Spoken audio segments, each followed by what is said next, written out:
here we go. We're doing this workshop on 1031 exchanges, and it's the idea is to kind of give everybody the idea of the basics, how 1031 exchanges work, and how you can use them to buy other property. And we'll make sure that if you have any questions, you can actually go in the chat here and ask questions on the chat. Just type them in and then I'll see them and then we can follow up with them. But let's go ahead here and move forward. So yeah, the idea of a 1031 exchange is really to sell some type of investment property and exchange it into some other property that's also an investment. And how can you do that to increase your wealth and obviously keep your taxes down? Give you a little bit of background about myself. Believe it or not, I grew up in Canada. My name's Rusty Tweed, and I actually had a bit of a charmed life. I grew up on a horse farm, believe it or not, and so I spent my summers riding horses and my winters playing hockey. So that was kind of fun. But yeah, I've been doing real estate for many, many years. I talk about the very first property I bought was when I was 22, and I was living in Toronto, and there's a picture of it. Thanks to Google, I could find a picture of it. But yeah, this was actually right outside downtown Toronto. And in Canada, you had what's called semi-detached homes. And so this was sort of like a duplex. So actually, I bought the left half of this building, and but it was 3 stories, and it was actually had 3 units in it, believe it or not. So I lived in one of them and rented the other ones out, and it worked out really good. But again, I bought that property back in 1981, and then 1987 I sold it. When I first bought it, it was I bought it for $84,000, just to show you inflation. And then when I sold it for $280,000. So that was kind of nice bump up. It went up $200,000 in about 6 years, and that kind of gave me a big start in doing real estate. That property today is worth well over $1 million.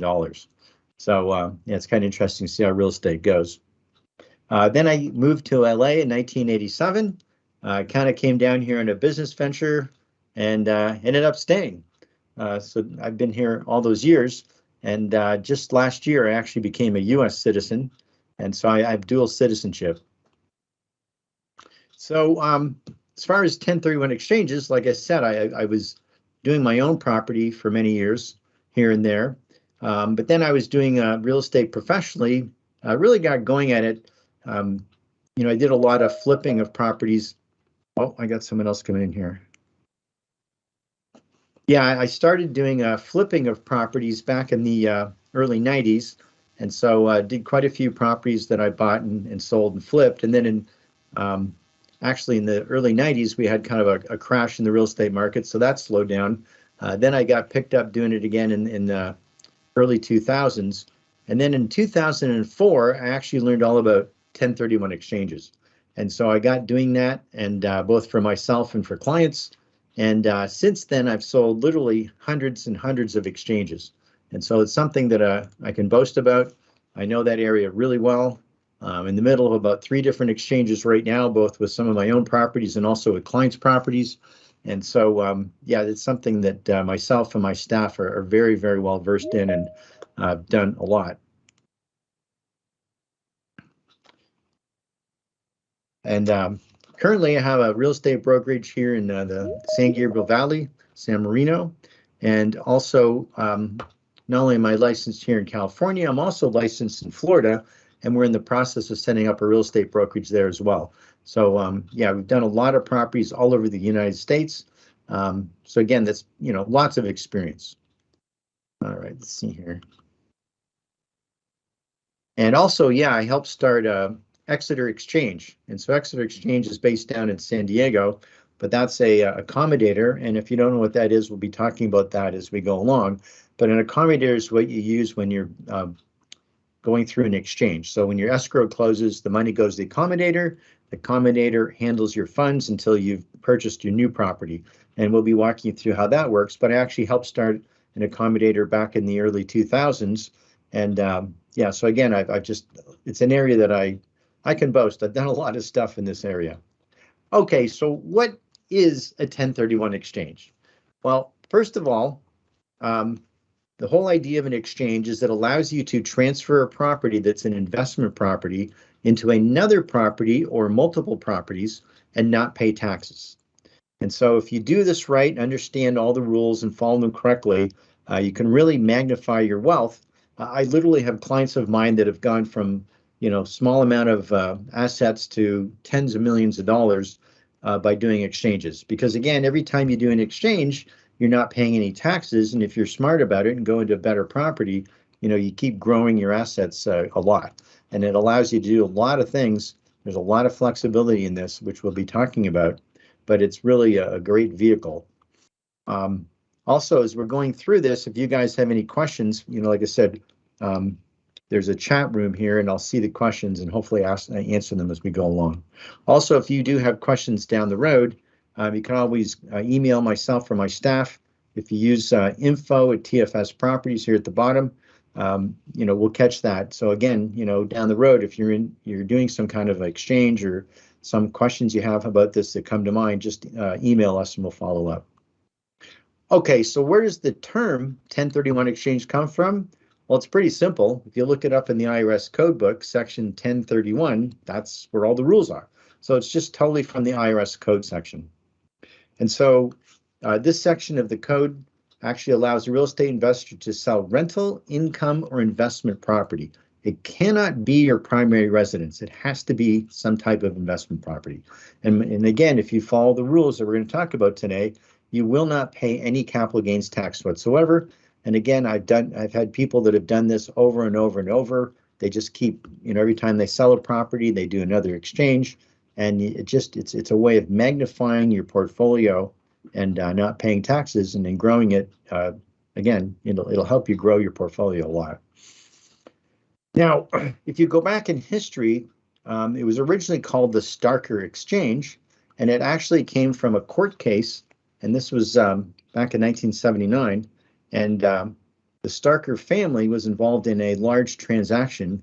I believe it was a huge stand of lumber, believe it or not, in Oregon, and they went through the whole court situation here, and again, from that came all the hardbound rules that we have today on doing a 1031 exchange. So it's been around for a long time, and I know they keep talking about changing it, which we'll talk about in a minute, but so far there hasn't been very many changes to this area of law.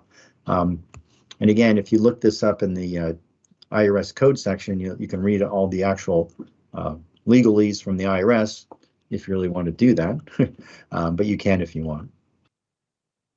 Now, there's been a lot of talk about changing 1031 exchange rules, and it seems like every administration that comes in, they want to talk about changing taxes either for the better or for the worse. When Trump came in, he actually changed a lot of taxes for the better, at least for me anyway. It worked really well, saved me a lot of money in taxes the way he set things up.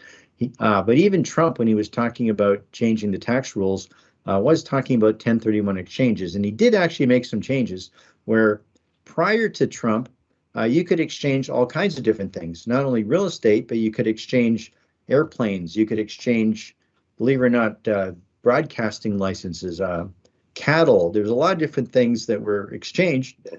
Artwork was actually something that people exchanged. A lot of people didn't realize you could, but it was done. When Trump got in, he actually kept the 1031 exchange rules for real estate, but he eliminated all the other types of exchanges. And so today you can only exchange real estate. Now, last fall, when Biden administration was starting to propose changes to the tax rules, there was a lot of talk about them limiting the exchange rules to only $500,000. So if you were doing $1 million exchange, the first $500,000 you wouldn't have to pay tax on, but anything over and above that you would.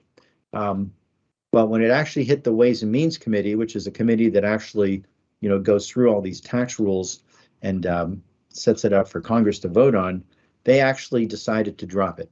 So the good news is the current tax proposals they're talking about pushing through, which we'll see if that actually happens. But either way, they've totally dropped anything to do with 1031 exchanges, which is great news for us.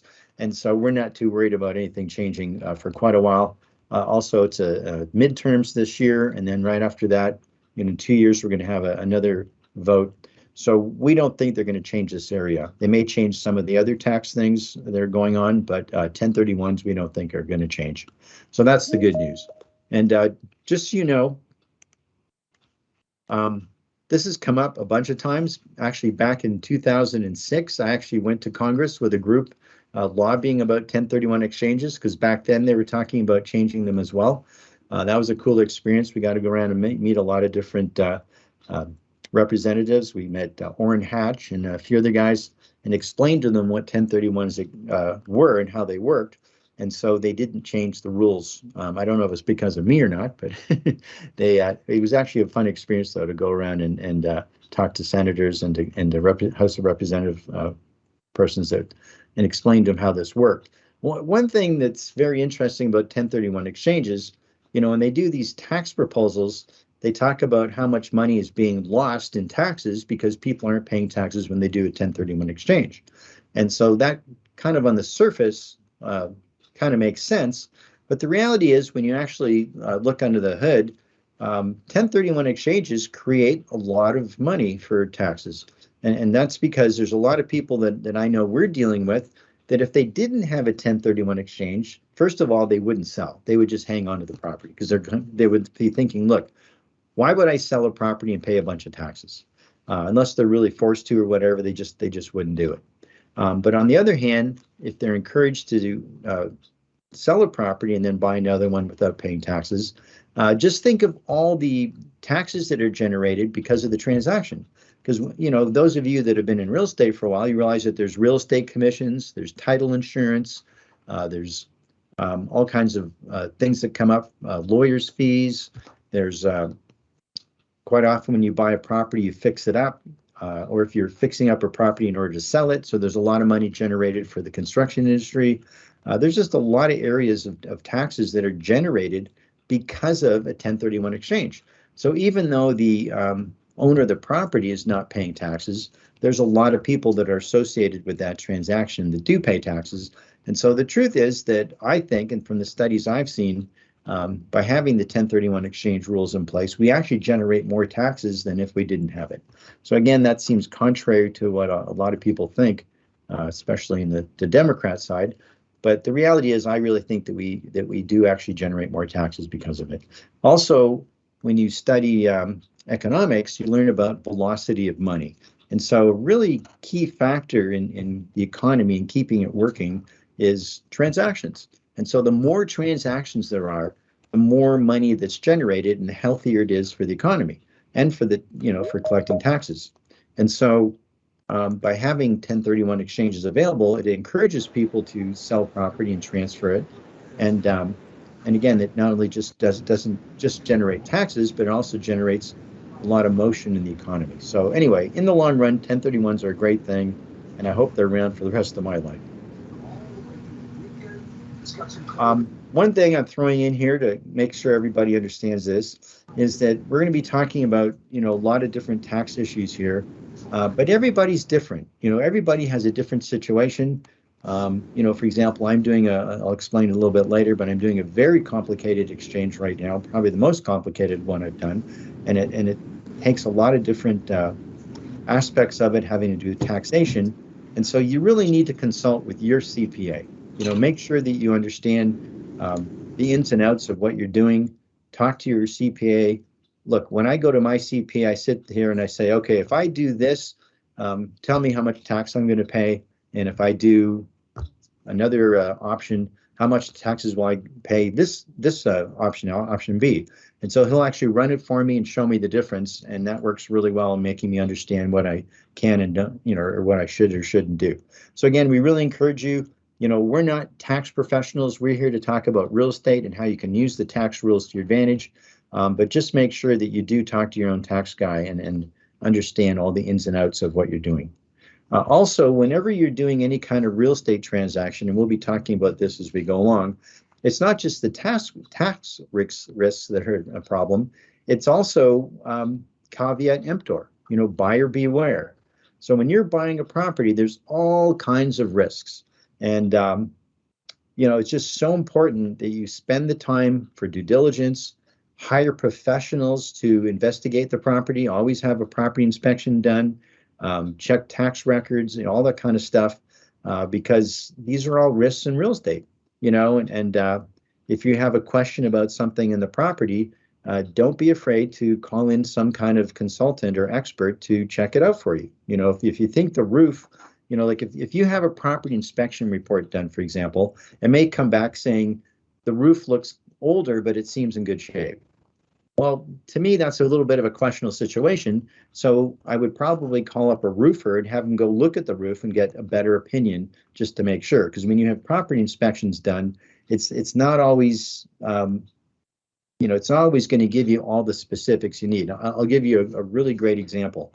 I had a buddy of mine sell a property, right at the beginning of COVID, down in Marina Del Rey, and he sold it as is. And the buyer, during escrow, during the due diligence period, actually had a property inspector come out and inspect the property. While he was inspecting it, and on the report, he said, there's a possibility of there being mold in this property. We recommend you get a mold inspector to check this out. So again, he was a general property inspector that did the report. And again, there's different specialties out there that, you may want to follow up with. Anyway, to make a long story short, this buyer ignored the recommendation to get a mold inspector in there and closed on the property as is. And luckily, my buddy had put in the contract, he was selling the property as is. There was no contingencies. The person closed on it.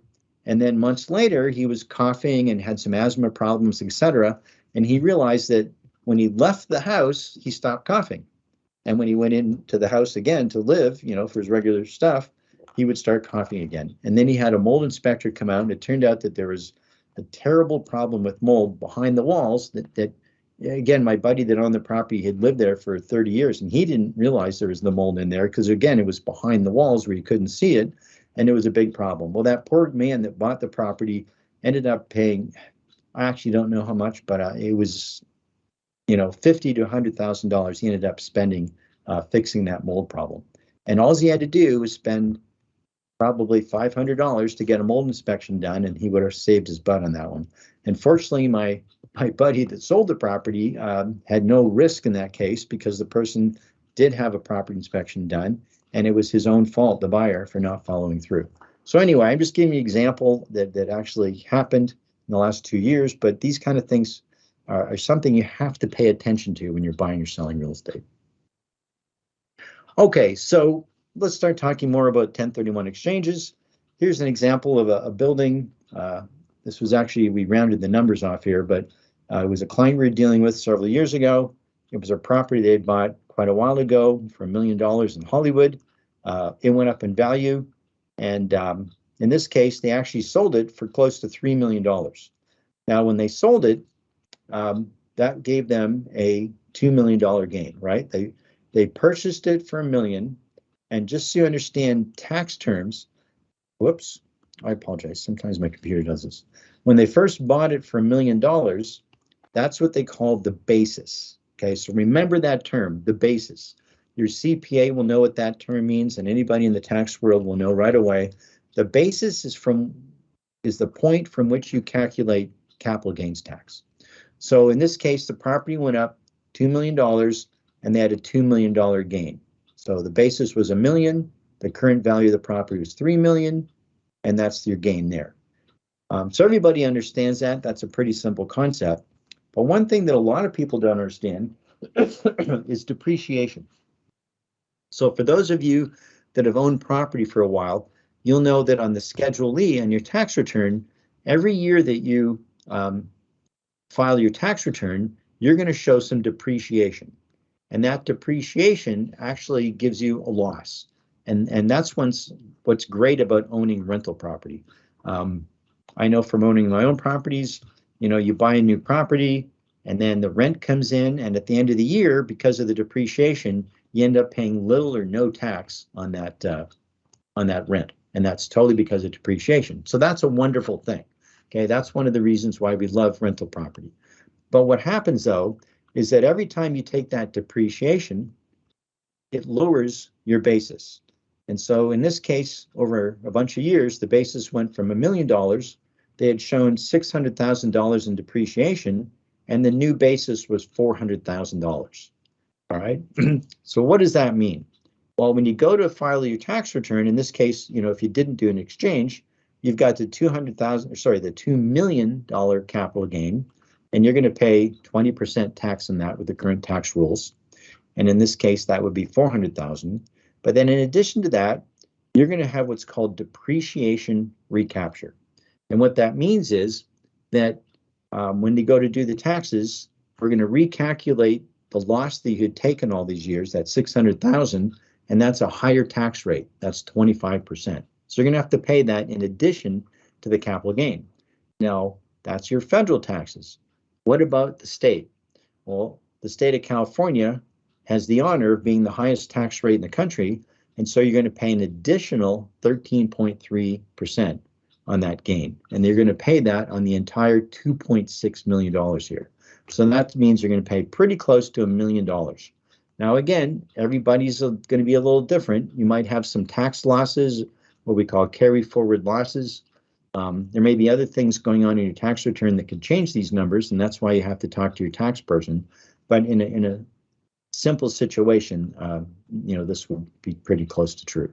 So again, on a $3 million sale, $1 million goes to the IRS in the state of California, and you're left with $2 million. Nobody likes writing those checks. Not good at all. Okay, so what does it mean doing a 1031? Well, in this case, if you would have sold that property and exchanged it, you would have saved yourself quite a bit in taxes. Now, there's a term here we call swap till you drop.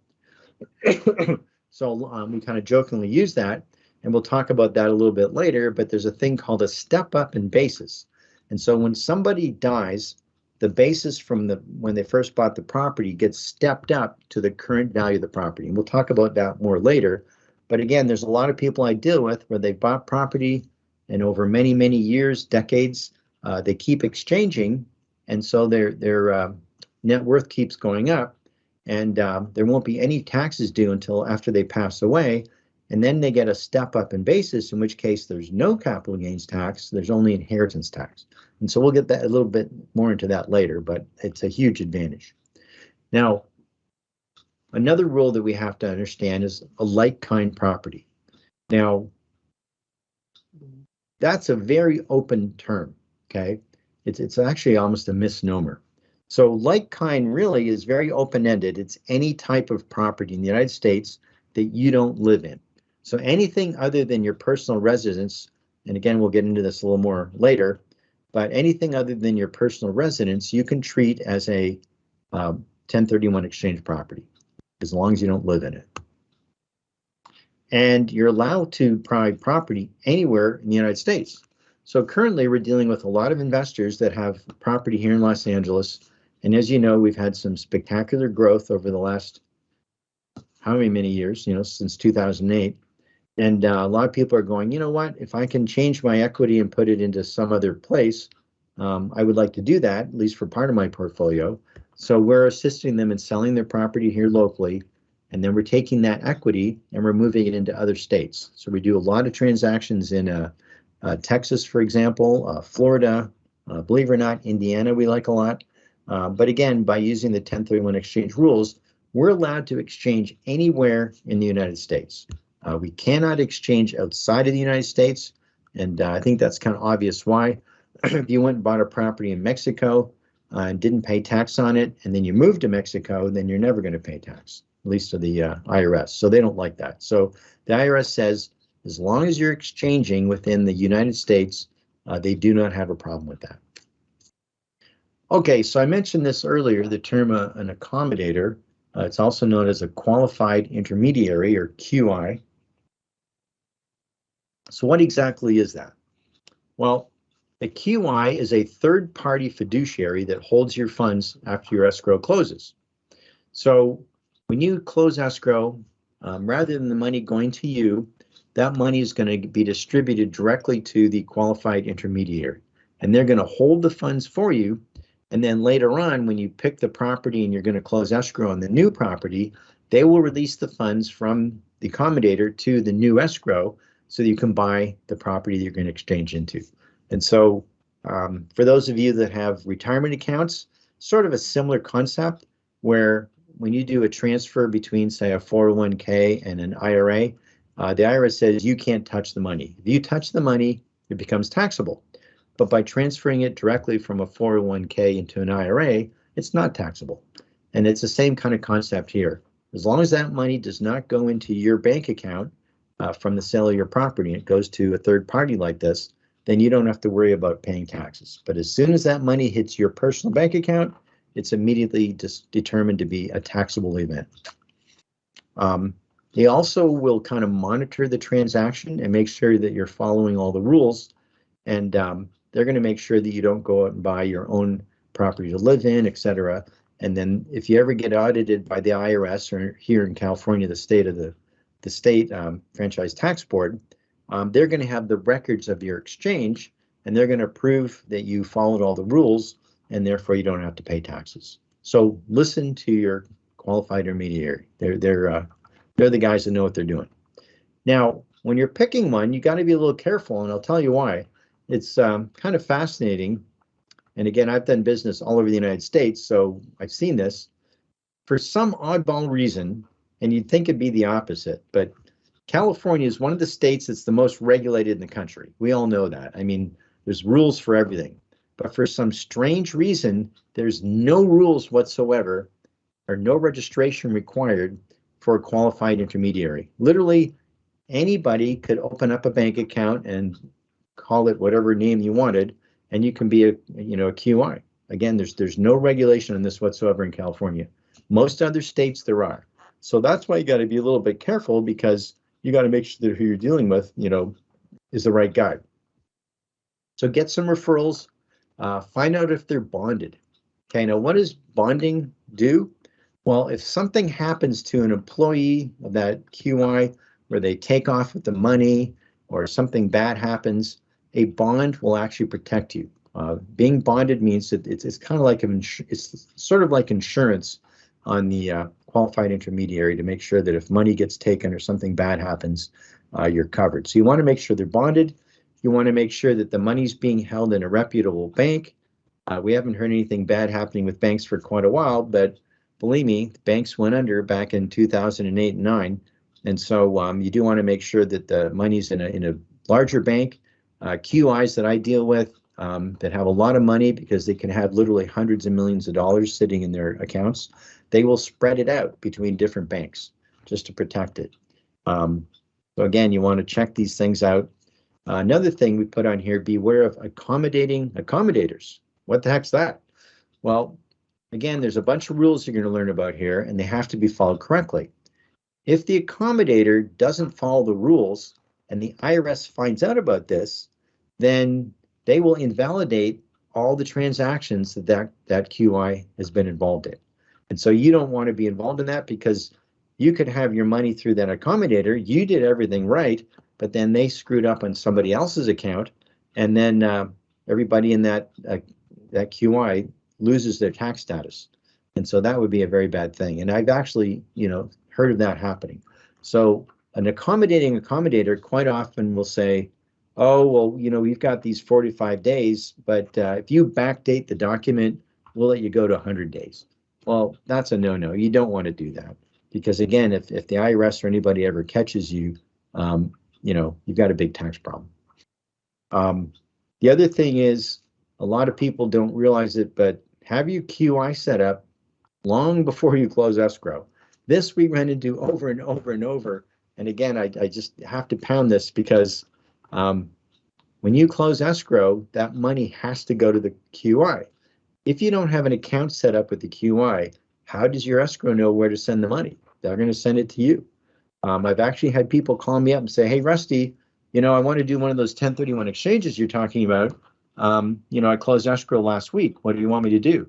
I go, well, do you have a QI set up? And he goes, no, I guess I should send one up, right? I go, look, it's too late. You closed escrow. You've already got the money. He goes, well, yeah. Well, as soon as you take that money, it's called constructive receipt. That's it. It's over.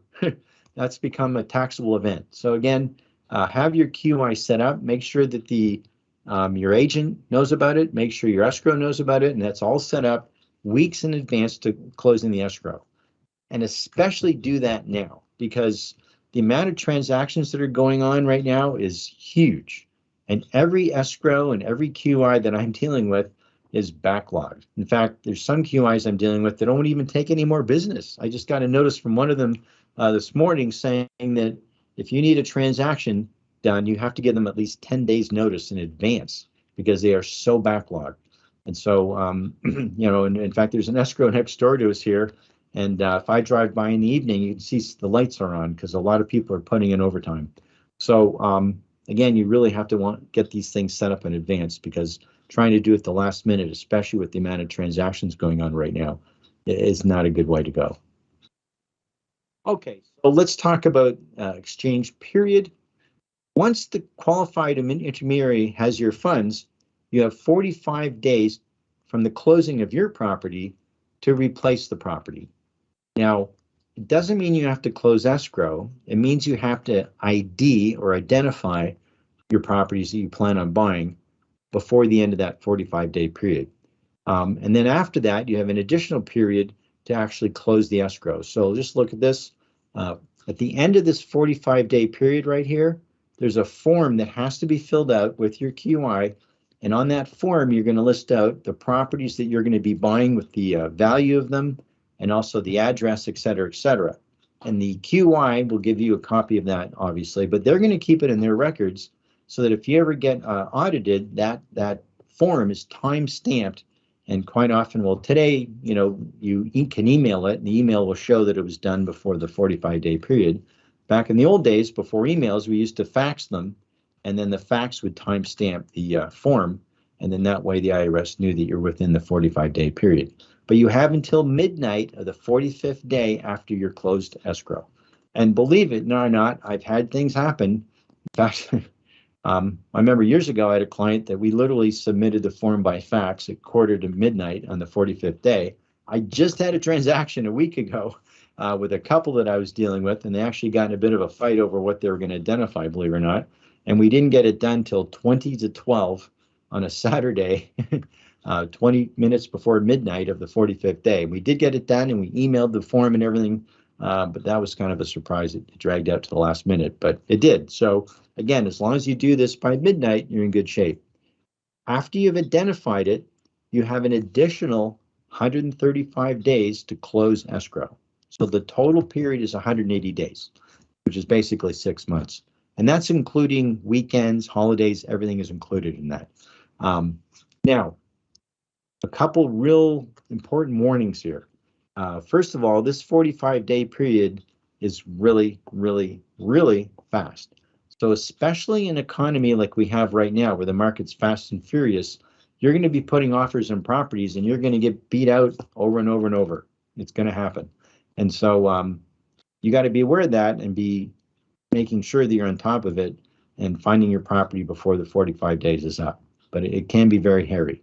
In addition to that, you got to make sure that when you get to that 45th day and the properties you've listed on your ID sheet are the ones that you want to buy, and you've done enough due diligence on them that you feel confident you're going to be able to close on them, okay? Because once you go past that 45th day, that's it. It's over. You can't go back and change this. And so I've seen people identify a property on the 45th day because they had to, excuse me, but they didn't have it under contract. And so after the 45th day, they were still negotiating that contract and they got outbid. And so they couldn't close on it, and they couldn't go back and change that property on their ID sheet because it was past the 45th day. So do not leave it to the last minute. Give yourself enough time that you feel confident that that's the property you want to close on and that you can do your due diligence, because again, you can't change it after the 45th day. You can drag it out closing it, you know, but you have a good window there to close it, but you don't have a good window to pick and change it.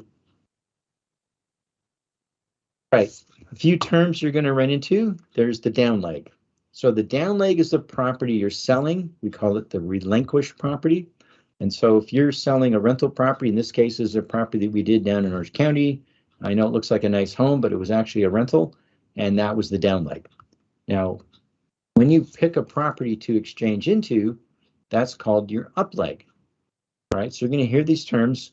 In this case, we're showing a bunch of manufactured homes that were purchased. But again, that was the upleg, the property they bought. All right, so let's talk about like-kind properties.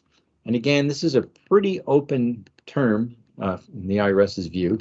But really, there's a lot of different things you can exchange into. So here we have an apartment building. So obviously, if you sell a building, it makes sense that your upleg would be a apartment, or could be. But we've done other things like parking lots. We actually did a transaction with a group of family members, actually, where they sold a property in the South Bay, and we bought them a large parking structure in Cincinnati, and that counted. So they went from raw land, actually, into the parking lot. You can buy single family homes as long as they're treated as a rental and as long as you don't live in them yourself. You can have it rented out to anybody you want, but you can't do it yourself. Oil and gas leases. We've actually done quite a few exchanges over the years where people sold property and then bought an oil and gas lease in Texas or New Mexico. That's totally legal. Medical offices, raw land, triple net lease properties, storage units, any combination of these types of properties can be used in a 1031 exchange, not a problem. And again, if you have any questions about what you can or can't do, that's why you have an accommodator. Call them up and say, look, I want to buy this. Will this work? And, they should be knowledgeable about this and help advise you on whether that works or not. But again, pretty much anything that's a fee simple property in America that you're not living in yourself should qualify. And again, here's some more examples. We've got an In-N-Out burger. We've got a industrial distribution building.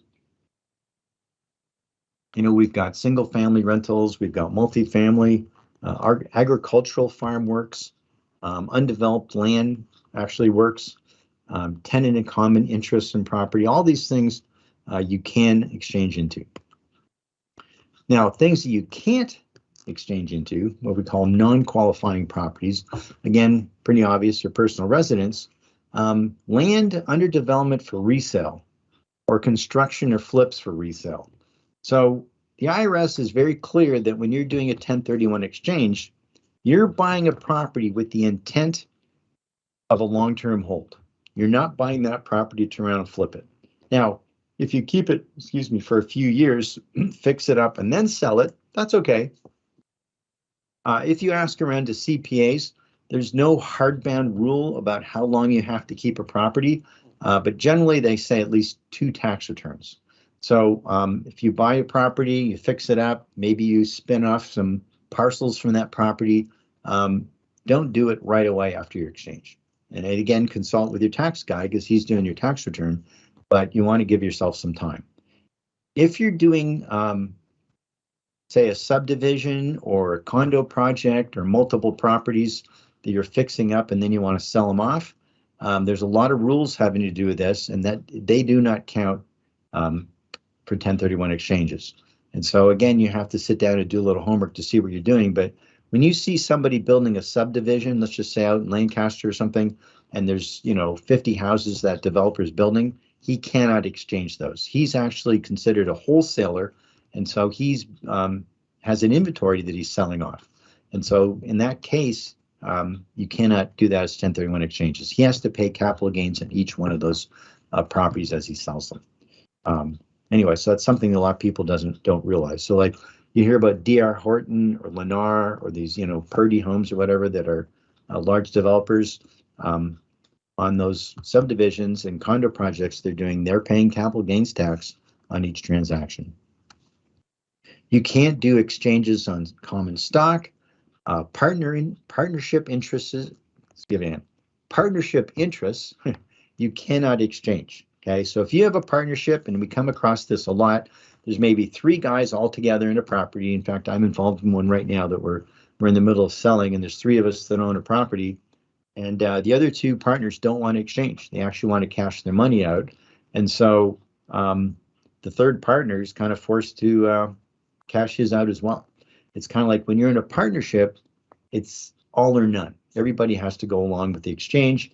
You have to buy a new property in the partnership name for it to work. And again, if one or two of the partners don't want to do the exchange, they want to cash out, then that's a problem. Now, there are some ways around it if in advance you unwind the partnership and put everybody into a joint tenant situation. So each person is on the property individually as to their ownership interest.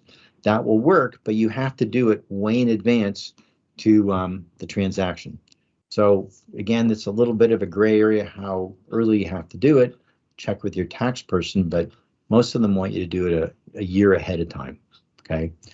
Same thing goes if there's a bunch of investors involved in an LLC. It's like the whole LLC has to do an exchange, or all the investors are going to have to pay tax. Bonds, notes, trust deeds and properties, all these things, they cannot be 1031 exchanged. It's only fee simple actual property that can be exchanged. Okay, the other thing that comes up is how many properties can you exchange into? And so there's three different rules here that we're going to talk about. One is the 3-property rule, the other is the 200% rule, and the third rule is the 95% rule. So each one of them has different pros and cons depending on what you're trying to do. But again, you can sell your property and then buy multiple properties. We've literally done 20, maybe even 30 properties in an exchange where a person sold one property and they bought 25 or 30 new properties in the exchange. And it's totally kosher. You can do that. You just got to make sure you do it correctly and you use the right rule of the IRS. So the 3-property rule is by far the most common. I would say 90 or 95% of all 1031 transactions is the 3-property rule. I don't see a lot of people using the other rules, but we'll talk about them because we actually do use them a lot in our office. But outside of that, it's almost always a 3-property rule, and it's very, very simple. When you're selling a property, this is the down leg, and you're exchanging into your up leg, you pick 3 separate properties that you want to exchange into, and that goes on the ID sheet. Now, when you pick those 3 properties, the IRS doesn't care if you close on those or not. All they care about is, did you identify it? So in this case, you could have sold your property, and let's just say that you picked these 3 properties, and one of them fell out of escrow. You couldn't close on it, but you did close on the other 2. As long as those other 2 were equal to or greater in value than the property you sold, it'll count. So the IRS doesn't say you have to close in any of those in particular. You might only close one of them, and that might be your full exchange. And you had 1 or 2 properties as a backup. But again, the IRS doesn't care about which ones you close on or not. Obviously you do because you're the buyer, but as far as the IRS is concerned, it doesn't matter. Okay, so the other rule, and we use this one probably the most in our office, is the 200% rule. Now, the 200% rule says that you can buy all the properties you want. The IRS doesn't care whether you buy 1 or 20 or 30 or 50 properties. Makes no difference. All they care about is that you can't buy more than twice as much as what you sold. So that's what we mean by the 200% rule. So in this case, you sold an apartment building for $3 million. You can buy up to 6, or actually identify up to $6 million worth of property. And again, the IRS doesn't care if you close on them all or not. Most cases you probably want to do, but you could potentially buy up to $6 million worth of property. And again, it's a number value for the total value. It has nothing to do with how many there are. And so we routinely do a bunch of like manufactured homes or small single family homes as a portfolio, and this rule works perfect. Again, it's not very common. I don't see people using it a lot, but it's totally kosher, and we've done it for many, many years and never had a problem.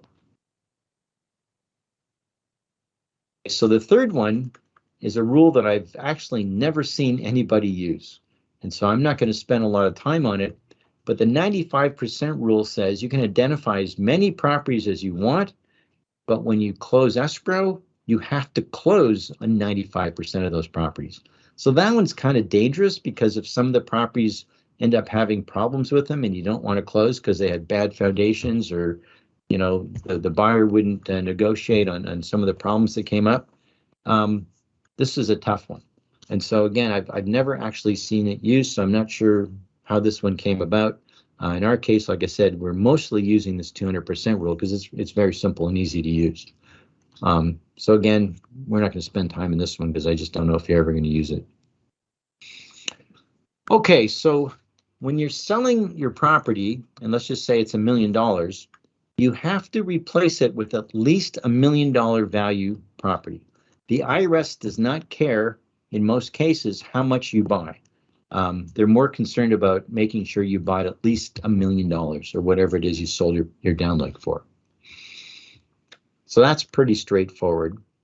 Now, we've run into a lot of situations where people were what we call asset rich and cash poor. I'm sure you've heard that term. So there's a lot of people that they get older, they bought property 20, 30, 40 years ago, and that property's gone up dramatically in value, but they really don't have a whole lot of money in the bank account.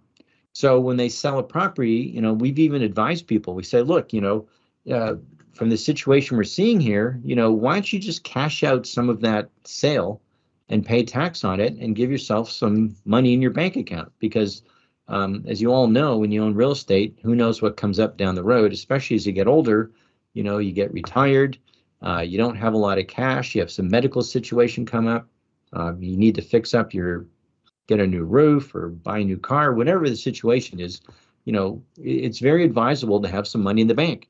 It's important. So if you're going to do that, talk to your tax person, figure out how much money you want to pull out of your exchange and pay tax on it. And so the way to do that is when you're closing escrow, you tell the escrow, I just did this with a client. He sold a $6 million property in Hollywood, and he took $500,000 out of that exchange, and he's going to show that on his tax return.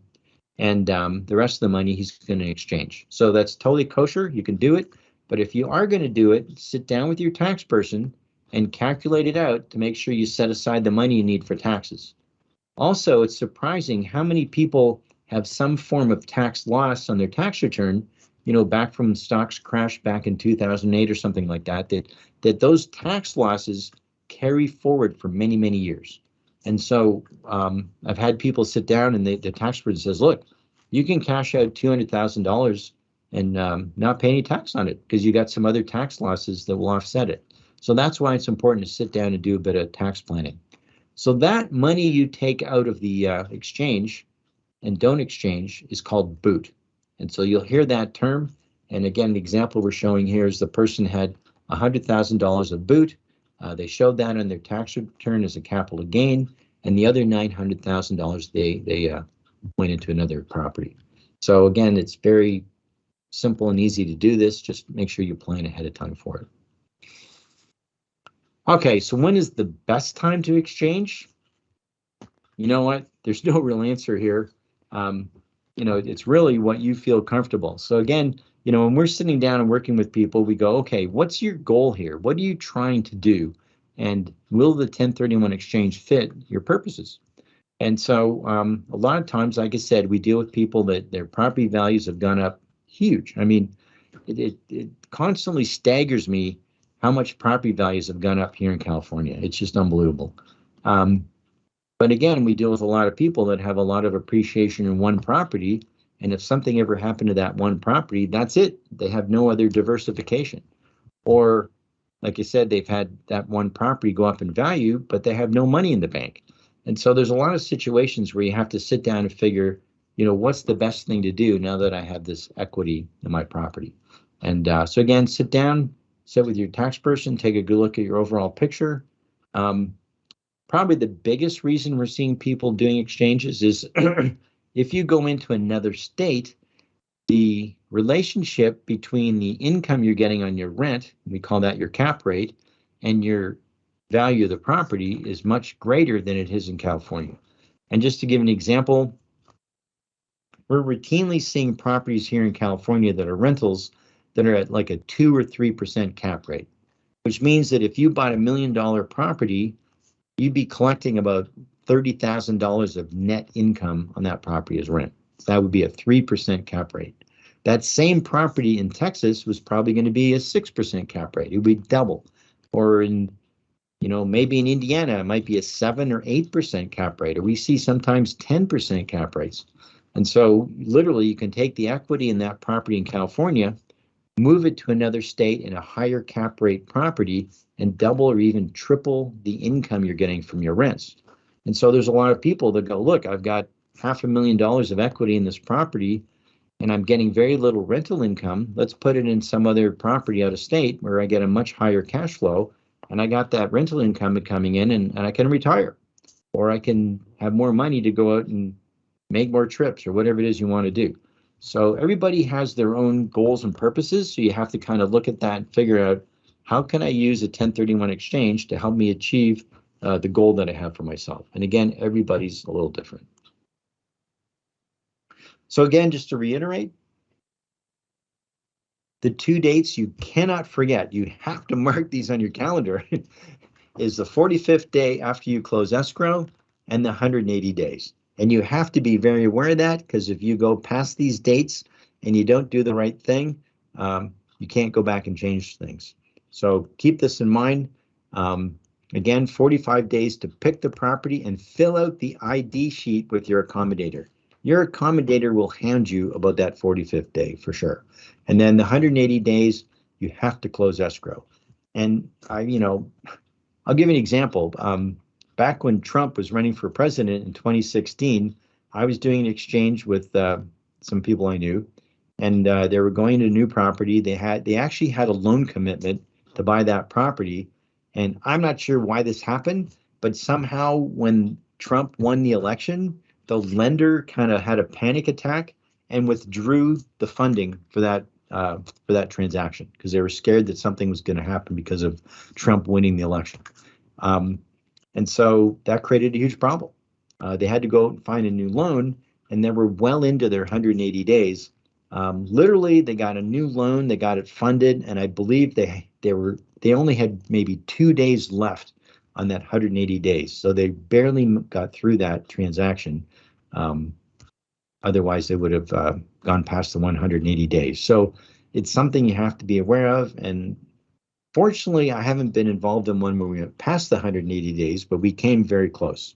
So yeah, you really got to keep that in mind. All right, earlier we talked about swapping till you drop, which is kind of an interesting term. And so that's what we call a step up in basis. So, if you take a simple number, you buy a property for $1 million. Every time you depreciate that building, your basis goes from $1 million and goes down a little bit by whatever that depreciation is. Now on a rental property, you get to depreciate it over 29 and a half years. So you got to keep that in mind, that every time you do that depreciation, if you own it for 20 years, you've almost depreciated down to nothing. And so your basis will be very low. Every time you do what's called a capital improvement on a property, that raises your basis.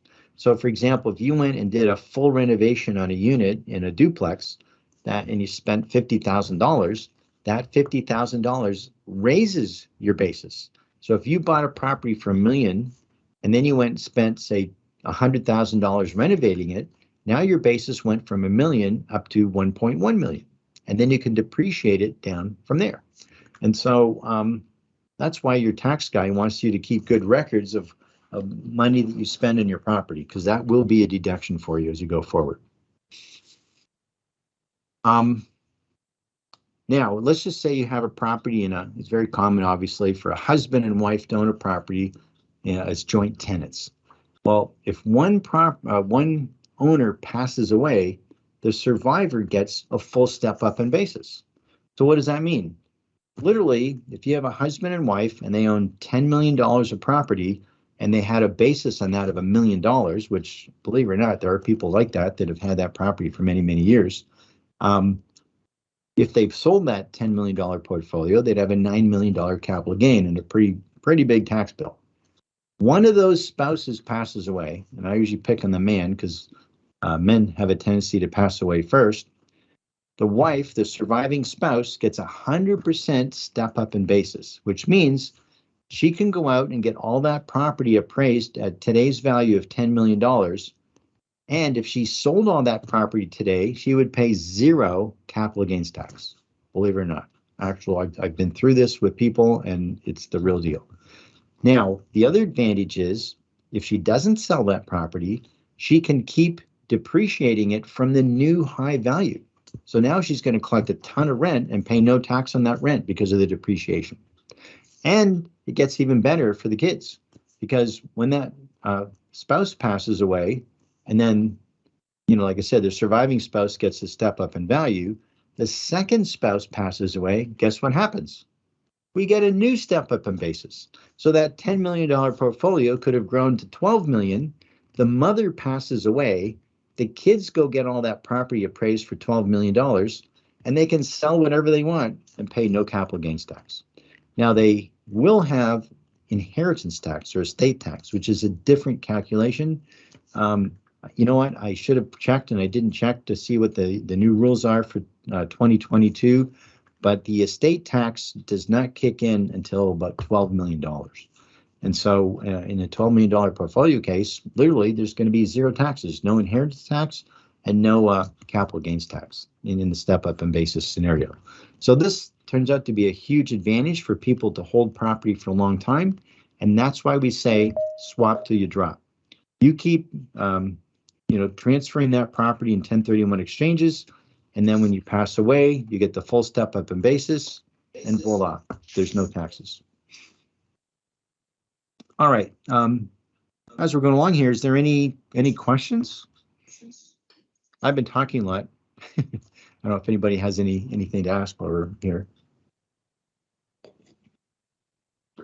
You're all going to pass the test at the end? Hope so. All right. Let's see here.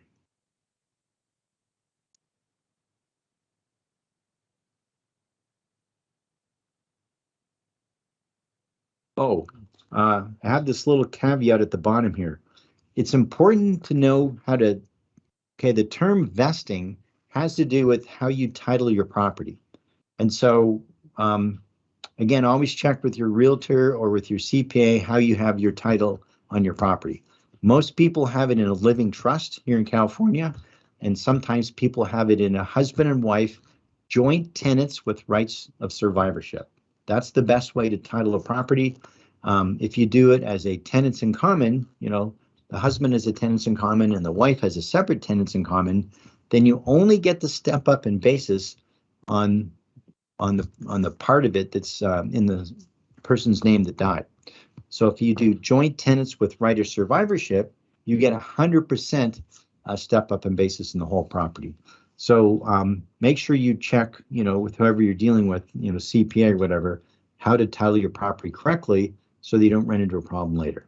Very important. Okay. When you're selling a property, there's what they call permissible expenses.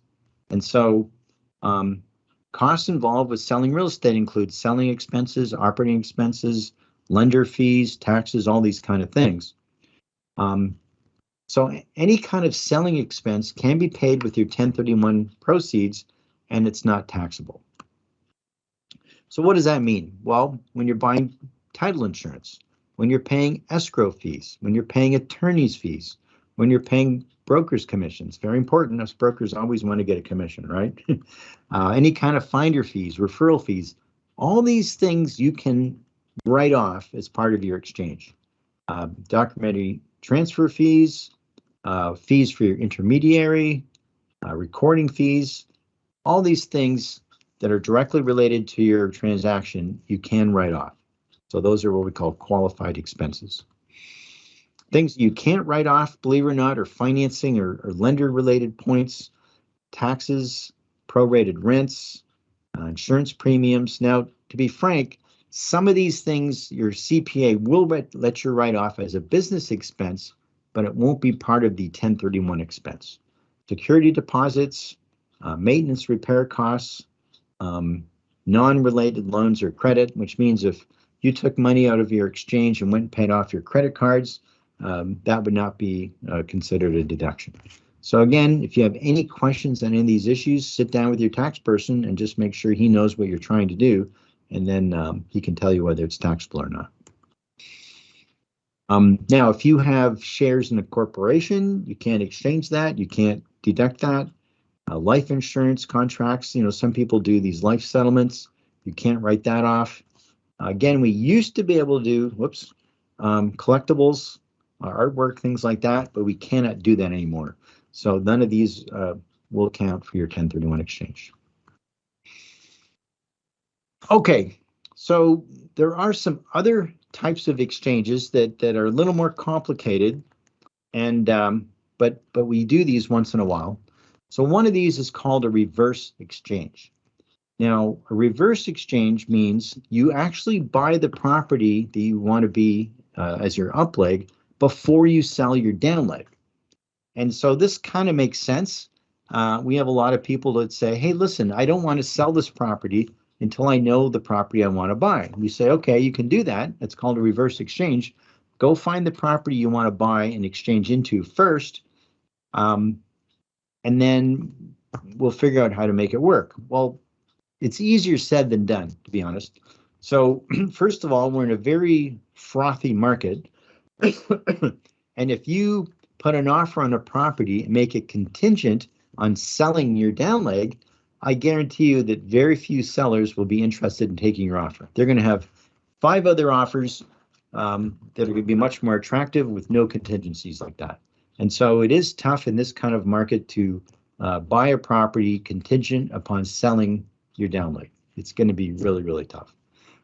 What you can do, though, is you can actually go buy that property on your own. And I've done this. I had a client I did this with probably 2 years ago, where he went and bought a property. He paid for it himself first, and then he sold his down leg and exchanged into it.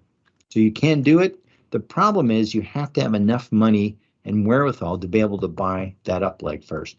And when you do buy it, you have to have it in the name of the accommodator. And so your accommodator will take the title to that property and hold it until you've sold your down leg. Everybody following that with me? So again, it's okay to go buy a property first that you want to have as your up leg, but you have to have the cash for the down payment and get the loan and everything else first, and then sell your property. But when you do that, you have to let your accommodator know, because when you buy that property, it's going to be in the name of the accommodator. It won't be in your personal name, okay? And it's going to be a little more complicated and a little more expensive to do it, but some people like to do it because it's a lot less stress in the long run doing that. Does everybody see how that works? Any questions on that? No? All right. Now, the other type of exchange is what we call a construction exchange or an improvement exchange. I'm actually in the middle of this right now, and it is kind of complicated, but it can work. I'm going to give you an example. I'm doing one right now where a client is buying a manufactured home park in Texas, and that park actually had 20 empty lots on it with no homes on it. And so we're in the process of buying that property. In fact, we're probably going to close on it this week, and it's going to be in the name of the accommodator. The accommodator is taking the title, and they will own the property for us.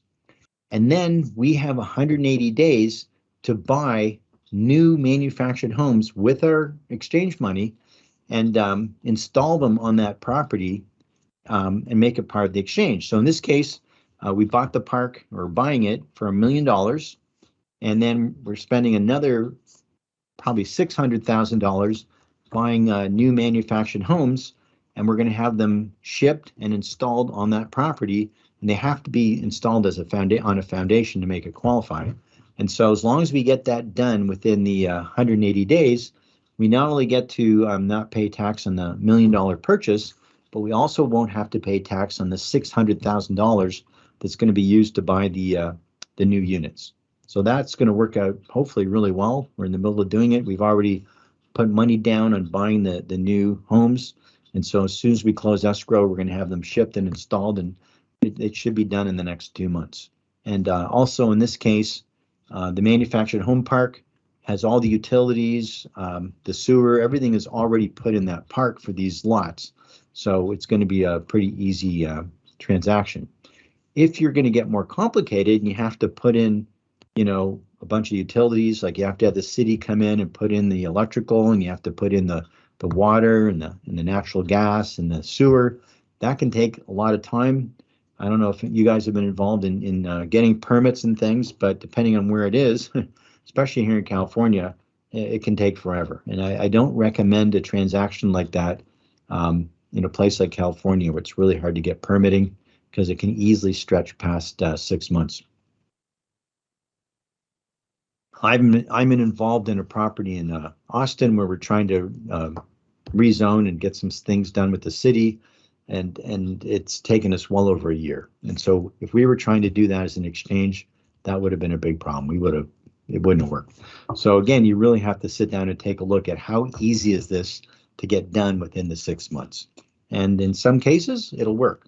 Again, when we're doing this, we're taking this in the name of the accommodator. They're going to hold that property for us. We're going to spend the money to do the fix-up, and as long as we're done within the 6-month period, we're going to be fine. So, and then at the end of that, the accommodator will transfer the ownership back to my client. So again, you really have to sit down and plan this out and see if it works. I had a client I did this with in Oregon. It was a small town outside of Salem. He had bought some property there, and the city was very easy to work with. And so he literally ran to the city, got the permitting, everything else done, and they actually managed to build most of this property within 6 months, and they met all the rules for the 1031, and so they got to do this within that time frame. But if it wasn't a small town and if it wasn't easy to do, they easily could have gone past that 6 months, in which case any money you didn't spend within that 6-month period is going to get taxed. It's going to be considered boot. So again, this can be done, but it's very, very tricky.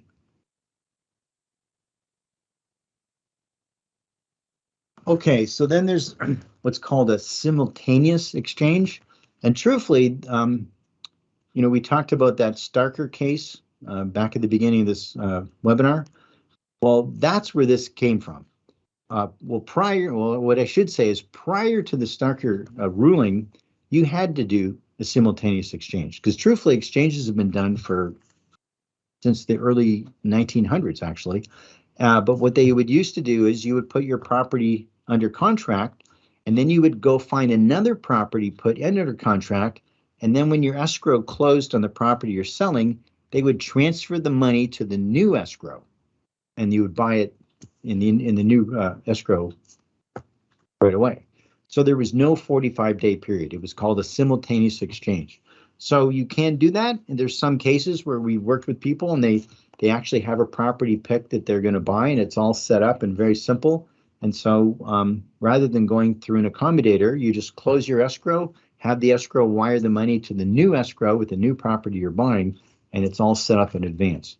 But in most cases, in fact, 99% of all cases, I would recommend sending it to the accommodator, because quite often you've got some due diligence periods you want to get through. And again, look, we've all been through, anyone who's done real estate understands that there's a lot of things that come up that you never expected. And so you got to make sure that whatever property you're tying up, you can close on. And so you want to make sure that you've been through your due diligence, you've had your property inspections done prior, to make sure that everything is the way you want it to be. Because again, you can't go back and change this. And I can give you guys example after example. I mean, I was involved in a property in Texas that we bought, and we thought, okay, there's going to be some foundation issues. And what turned out to be a small foundation issue turned into a $120,000 foundation issue. And, luckily the property was bought out of foreclosure, so for bankruptcy, actually. So there was enough equity that made it work. But again, I can't stress enough how important it is. Get property inspections done, get through your due diligence period before the 45 days is up. Because if something comes up, you can't go back and change it, and you're in a tough position. So make sure that you do all your due diligence, your property inspections ahead of time so you don't get caught. Because again, anyone who's done real estate again, I'm repeating myself, but it's worth it because we've all been through situations where things came up that you just never, ever expected, came out of nowhere. Turned out there was a major problem with the roof that nobody spotted until you had a professional roofer go in and look at the, I was involved in a property that we were doing, and the trusses, underneath the roof had rotted out, and you couldn't see it until you actually crawled up in there and looked around inside the crawl space up there. And so that didn't come up until the last minute. We're like, oh my God, there's a bunch of money that has to be spent for that. Or depending on where it is, there's foundation issues are very common out of state, especially if you're doing something in Florida where the ground is very soft. Foundation issues are happen all the time where there's settling and things. Same with Texas. There's been a lot of problems in places like Fort Worth where rains swell the ground, and when you go through a drought, the exact opposite happens. The ground shrinks and can cause cracking and things in your foundation that you don't notice until you have a professional go in there and start poking around. So again, you want these things done before your 45 days is up so you don't have a problem. Okay, so another big advantage of doing 1031 exchanges is the ability to diversify. And there's different aspects of diversification. But why do you want to diversify? Well, again, if you have a financial planner, if you've done any kind of retirement planning, you hear over and over and over, don't put all your money in one stock, right? Don't put all your eggs in one basket. You want to spread it around. You want to diversify. And so in real estate, we can diversify geographically, which means you're in different parts of the country. And you can also diversify it by different types of properties. And so a lot of people have, a duplex or a 12-unit apartment building or something, and they're very familiar with multifamily, but they're not familiar with commercial properties or triple net lease properties or manufactured homes, things like that. So it gives you a whole different aspect to your portfolio to spread it around. And everything has their pros and cons. I mean, here's a transaction that actually Eddie in my office did about 2 years ago, where they sold they lucked out. They actually sold a restaurant building just before COVID, and they took that money and bought a triple net lease property, a Popeyes, and I believe that was in Maryland. And then they also bought a bunch of manufactured homes in Houston, and it turned out a fantastic transaction for them. It allowed them to take money out of LA.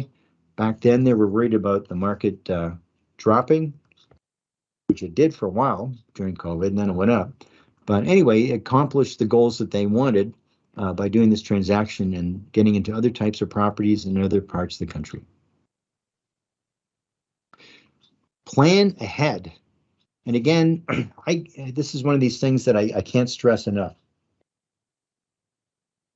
And I see it happen so much where somebody doesn't really think ahead and they sell a property because they got an offer they can't believe. I mean, I've seen this a lot lately where, I just saw a property where someone got an offer. It was unsolicited. They came to them and said, look, we want to buy your property. We're willing to pay you this amount of money. The person had no idea the property is worth that much. And he said, you know what, if you want to pay me that much, take it. And so that was a good thing for the seller. The problem is he didn't plan ahead. And so have a plan, because once you get into that 45 days, it's a mad scramble. And so you want to make sure that you know what you want to do. And you're also going to have, I mean, again, guys in my office can tell you lots of stories where somebody comes to us and says, yeah, I want to, buy this kind of property. And they've got 5 other real estate brokers telling them something different. And the guy gets totally confused and doesn't know what to do. So have a plan, think it through, and stick to the plan, because you're going to get pulled in 20 directions during that 45-day period, because it's going to go fast. And again, know what kind of property you want to buy and stick to it, because you're going to get pulled in many, many directions. And in this kind of market, it's like there's all kinds of stuff going on, and you're going to get outbid, and you're going to get people telling you not to buy this and to buy that. But do your homework, think it through, and work with your realtor and have a plan long before you sell your property. And then we tell people, look, once you go into escrow on the property that you're selling, your down leg, that's when we want to go to town and find you the new property. And that way, by the time you close your escrow, which is probably going to be 45 or 60 days on your sale, you've already got the properties in place and under contract that you want to buy. That's really the best way to go. It's not always done that way, but ideally, that's what we try to do. So just keep in mind that 45 days will go very, very, very fast. And if you don't have a really good plan of action, you're going to get very confused, pulled all over the place. Look, I've seen it happen. People in multi-million-dollar exchanges that, you know, at the last minute, they just went into a mad scramble, put a bunch of offers on properties, identified the properties on their ID sheet, and then couldn't close on them. You know, problems came up with those properties, and they couldn't get it through. You know, it ended up problems with the properties, or other people were bidding on the properties and the price went up too high, and they ended up blowing their exchange and literally paying hundreds and hundreds of thousands of dollars in taxes just because they didn't plan ahead. For a lot of people, this is your nest egg. This is your money that you've saved up for years and years and years. You don't want to blow it. You do want to have all this figured out and have a plan of action.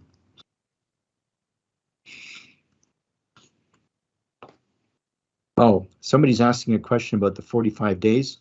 Okay, so yeah, earlier on we talked about when you sell your property, you've got 45 days to identify the new property. And by identifying it means you have to fill out a form with the accommodator who's going to hold that ID sheet in case you get audited by the IRS, and it clearly states what properties you are thinking of buying. And so once you've done that 45-day time period and filled out that sheet, you can't go back and change those properties. So you want to make sure that you're thinking ahead enough so that you have been through due diligence and you feel confident that you can close on that property before the 45 days is up. So hopefully that makes sense.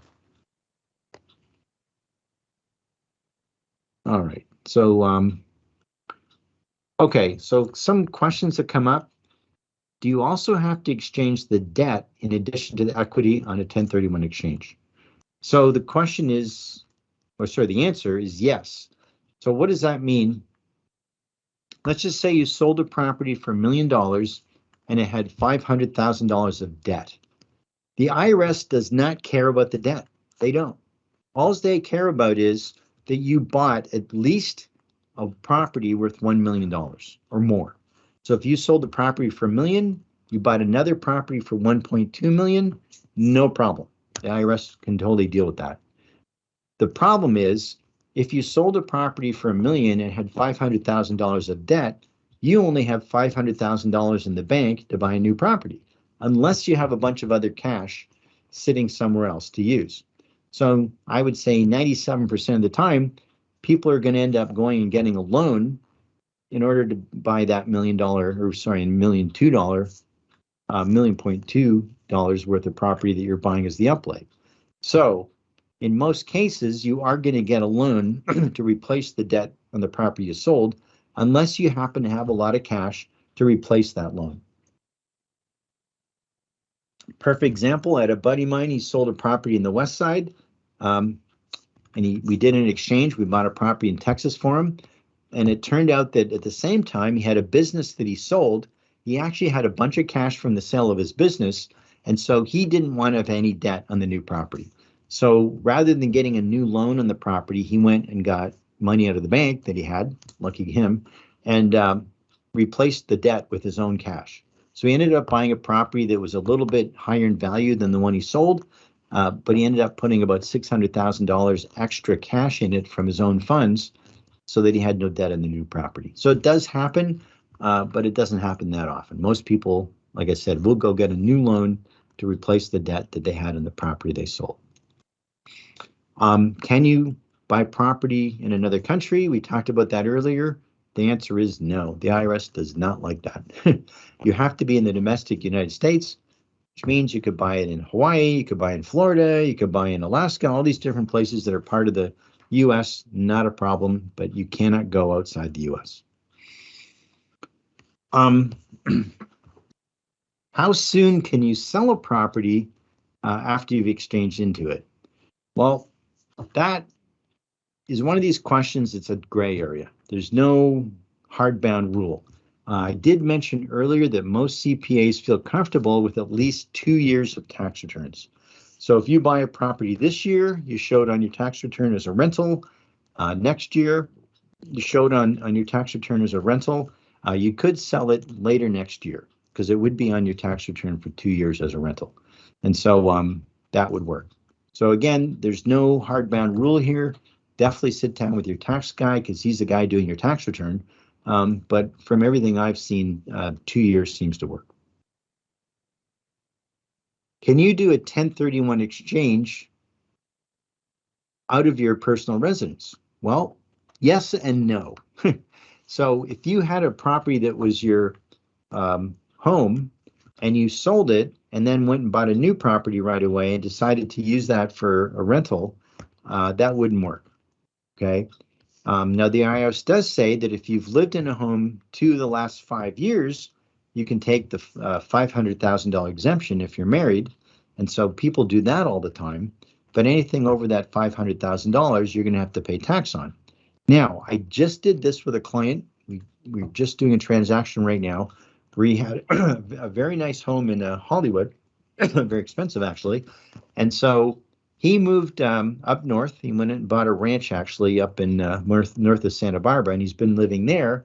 And so his personal residence, he turned into a rental and rented it out for 2 years, just like what I said. And so he showed it on his tax return. He actually really rented it. He had somebody in there for 2 years, and then he sold it. And in that case, worked out really nice because he did live in it 2 of the last 5 years. So he was allowed to take $500,000 out of that property and pay no tax on it because of the $250,000 exemption between him and his wife. And then in addition to that, all the other money that he had, which was a good chunk, he did do an exchange. And right now we're in the middle of picking the properties that he's going to be going into right now. And so that worked out perfect. So again, most tax people feel comfortable if you've rented it for 2 years, then you can turn around and do an exchange with it. I did another exchange with somebody last summer. They had a property in Atwater Village. They lived in the front and they had an ADU in the back, and they actually had a very large ADU. It was really nice. And so in that case, what we did is we calculated what percentage of the square footage was being used as a rental and what percentage of it was used for their home. So their home in the front, they got the $500,000 exemption. And in this case, I forget what the number, it worked out to about 1/3 of the property was considered a rental, the ADU. And so he was allowed to do a 1031 exchange with 1/3 of the funds from the sale of that property. So again, every scenario is a little different. Sit down with your tax person, do the calculations ahead of time, make sure that it works for what you're trying to do, but you can do that. The other question that comes up is, can I do a 1031 exchange with my rental property, buy my dream home that I want to retire in, Phoenix or whatever it happens to be, Las Vegas, somewhere out of state where there's no taxes, and then I'll move in there and live in it? Well, the answer again is very similar to this. Yes and no. You can't move into it immediately. If you sold a rental property here in California, 1031 exchanged into a home that you think you'd like to live in, and then rented it for 2 years, or right now a lot of people are Airbnb-ing their properties. That's pretty common as well. That way you don't have a long-term lease on it.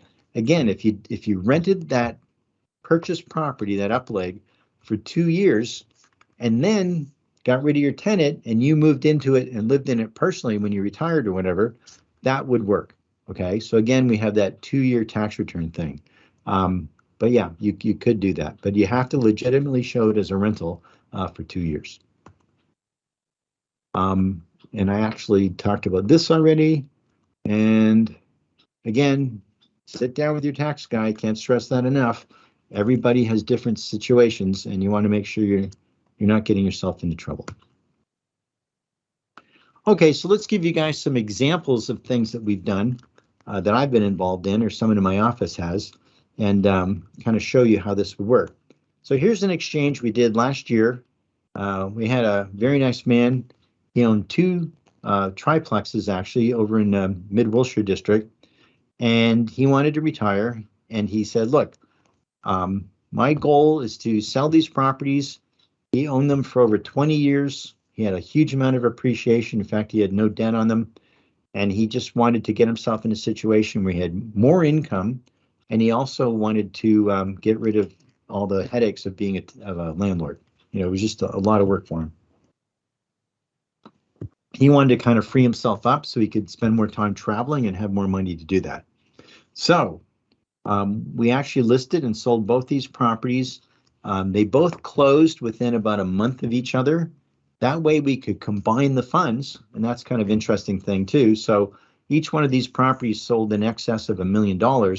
And so after we had sold both of them, we had $2.5 million in his Accommodator. And again, we kind of timed them to close fairly close to each other. That way we could buy some other properties for him as part of that exchange using the funds combined. So what we ended up doing is we took those two properties, the equity from those two properties. We bought him an Arby's in a long-term triple net lease. I believe it was at least a 15-year lease. And you're going to find that on these kind of properties, the risk is very, very low. We actually do a lot of triple net lease properties. We like to go into ones that are pretty new at the beginning of a lease. And these leases tend to be 15 to 20 years. And so when you're buying one of these and you're getting a good tenant like this, you don't have to worry about it. And on a triple net lease, if you understand how those work, there's really little to no maintenance because on a triple net lease, the tenant has to do the property taxes, they have to pay the insurance, and they have to do all the maintenance. So if this driveway here around the Arby's gets all beat up, the tenant has to go in there and fix it. And we tend to use properties that have drive-throughs because they turned out to be very popular during COVID. And everybody's kind of shifting over in the fast food industry to having a drive-through.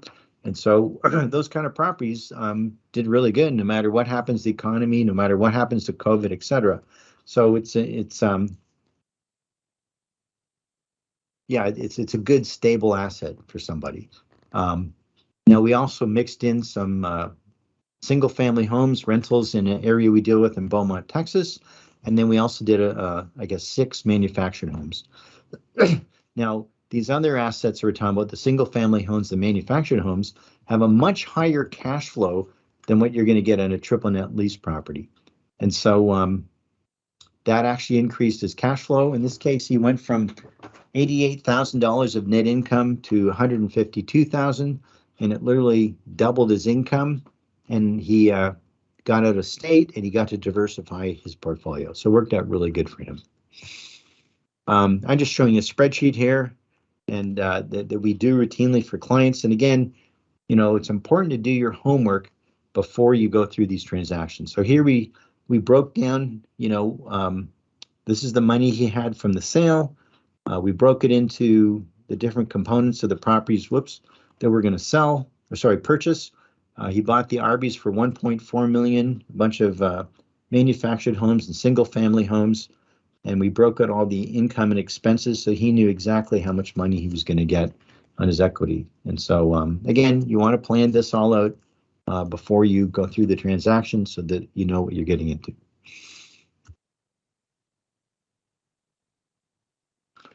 We actually showed you this transaction earlier. This was from the person that sold their property in Alhambra. In this case, he went into a Popeyes and 15-year lease, 5% cap rate. I'm sorry, this is bumping around. And so this gives you kind of an idea of some of the stuff we go into. This transaction was a property on the west side. The developer really wanted it. They actually went under contract just before the COVID hit, and worked out really well for our client. They actually had it rented out very inexpensively to a family member. That's why it only had $6,000 of income. But anyway, they sold that property. They got a price way beyond what they ever expected. But again, there's a developer that wanted to put a bunch of the properties in that neighborhood together to do a big development. And so he overpaid for it. Our clients benefited. We took that money. Again, we split it up between a Popeyes in Houston. And we also bought 12 single family manufactured homes outside of Houston as well, and gave them a real nice portfolio. And again, you'll see here that we went from one property to, in this case, 13 properties. So this is where we use the 200% rule. And then another one, oh yeah, this is the one where we went from the retail into the Pizza Hut. And in this case, we did 20 properties because we did the one Pizza Hut plus 19 single-family manufactured homes. We do a lot of these manufactured homes. They pay about a 10% cash flow, which is great, the highest thing that we've been able to find.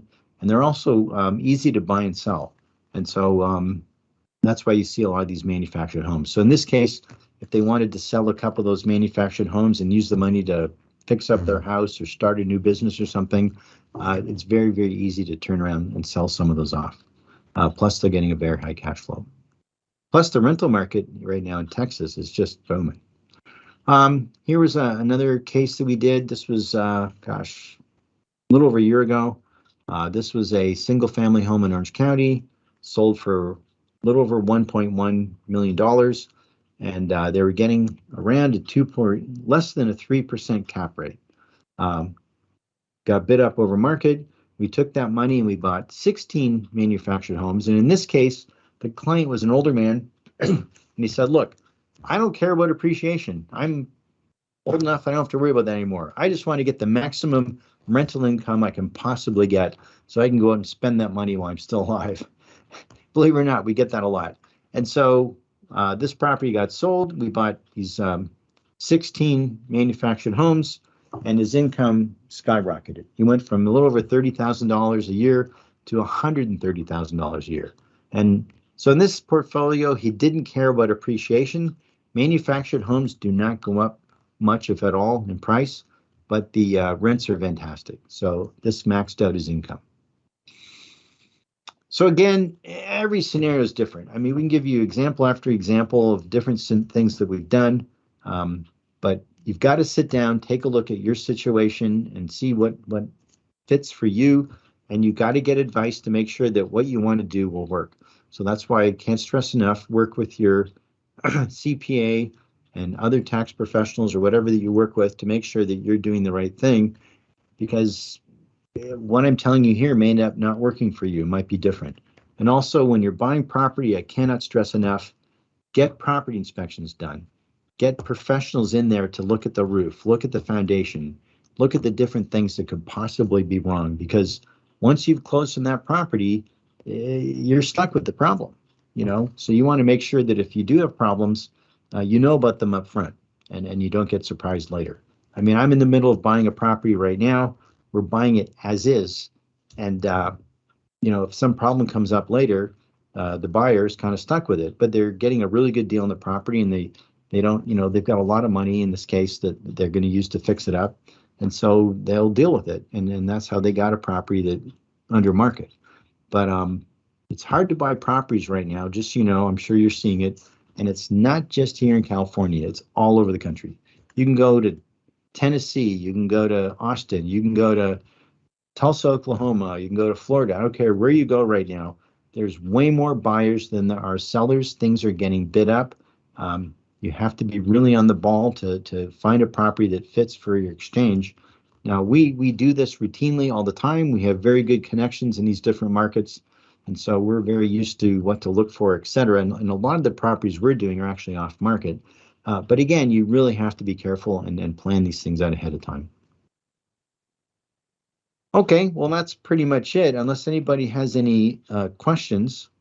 I don't see any, but yeah, give us a call if you're interested. Like I said, we're doing these exchanges all the time. We probably have 5 or 6 of them that we're in the middle of right now in my office. But we're always available, myself or my staff. You can either email us, you can call us, and you can also go on our website, tfsproperties.com. And there's actually a YouTube channel we have. You can go on there, and there's going to be different videos on there, things that we do, some educational ones, some others showing examples of stuff that we do. So I encourage you to go on to tfsproperties.com and either look on our website or, like I said, go onto YouTube and play around on there. And there's a lot of other stuff that I think you might enjoy, or at least learn from, hopefully. But again, I've been through lots of situations. I see what works, what doesn't. And also, I think if you want to email us at info@tfsproperties, we can also send you these slides to look over down the road as well. So yeah, that's pretty much it. And so thank you guys for logging in and seeing this. Hopefully it helps you out a lot. And again, take advantage of our experience if something comes up down the road. But have a good evening, and hopefully we'll hear from you guys later. Thank you.